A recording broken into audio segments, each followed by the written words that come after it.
मृत्युलोकी एक नगर त्याचे नाव पंढरपूर.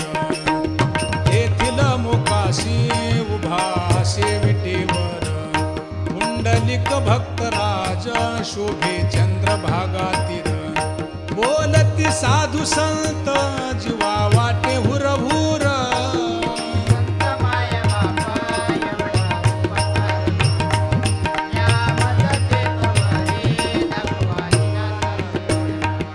मज नाही हात पाय डोळा पडली झांपड.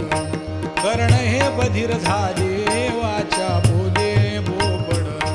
नाक मुख गळू लागले लाळ आणि शेंबुड. स्वाना परिगती झाली अवघे